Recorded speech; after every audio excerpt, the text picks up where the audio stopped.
Hey guys, I'm Aarne Heikkila. I'm a senior producer at MSNBC, and here's what's in my camera bag. So this is my trusted camera bag. It's been with me to so many places the last couple years, so many cities, so many different areas, so many different locales. Here's a pro tip I've learned is you never check in the camera bag. If you ask any cameraman, they'll tell you you always want the camera on your body or with you at all times. Obviously, if you check it in, it can get damaged. But more importantly, if you make a flight and your bag doesn't make a flight, that's kind of the worst case scenario. You never want to land somewhere for a shoot and not have a camera.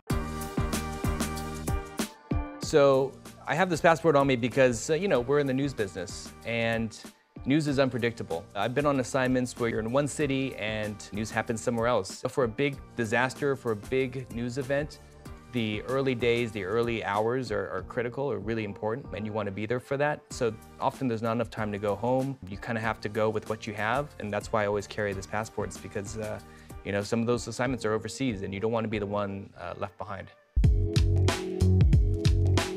The other item I have with me almost on every single shoot is this camera rig. This is the one I've used for the last several years. It's primarily for a DSLR. I do a lot of on-the-go shoots, a lot of shoots just kind of walking and talking. This will just give you that stability. If you put a camera on, it'll just provide you that stability to get that shot that you need. And if you're doing an interview that's going 10, 15, 20 minutes, it gets tiring holding the camera with your hands, and this will just enable you to put it on your shoulder, give you a little more stability, and will be less tiring.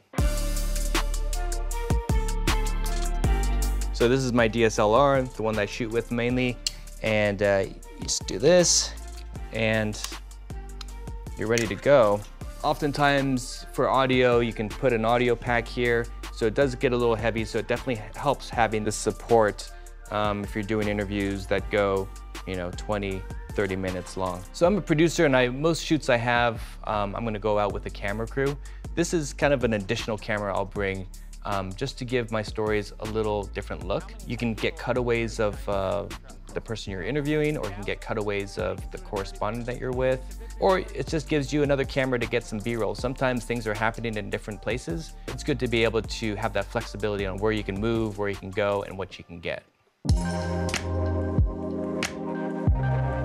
So this is the newest tool I have in my toolbox. It's the Pocket OSMO, and it's a camera.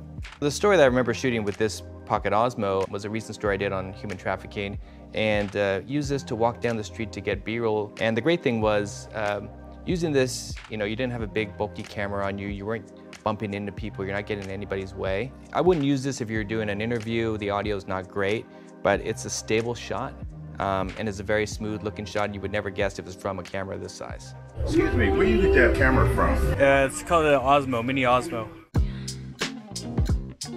After the shoot, you're gonna have a mountain of media. The best way to kind of organize and get everything situated is by having these hard drives. These crews and you will work together to put everything you shot onto the hard drives. And the hard drives themselves, usually I'll take it back to the bureau to have ingested and get into the system that way.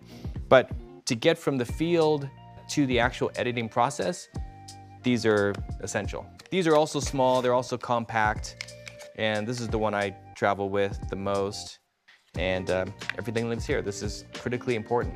I carry multiple hard drives with me, so I probably have 3 terabytes worth of storage. Sometimes you'll need a lot, sometimes you won't need a lot, but now with the shoots that we're doing, we're using a lot of drone footage. We have multiple cameras, we have GoPro footage, so it all adds up. And the final item in my camera bag is actually a poncho. In the news business, it's pretty unpredictable. You can be sent to a lot of different places. So obviously, this comes in handy if you're sent to a city and you weren't prepared for the weather. You never know when it's gonna rain. But actually, more than using it myself, I use it to cover the camera. Because I don't mind a little bit of rain, but the camera does. And if it gets rain on it, it may break, it'll definitely start acting funny, and that's the last thing you want when you're on a shoot. So since I got into journalism, technology has obviously changed a lot. We have a lot of tools that I'm using now that I wasn't using 5 years ago, even 3 years ago. So it's kind of ever evolving, and I think the more you work with crews and other producers, you kind of see the tools that work for them. We in the news business will share a lot of the tools that work for us. I've been on so many shoots, and I've utilized all these tools repeatedly, so these are kind of part of my stable of tools. But also, I think news is unpredictable. You don't know the environment you're going to face. You don't know where your shoots are going to be, where the interviews might be. So in that way, it's always best to be prepared as best you can. And by having, I think, these essentials, you can be.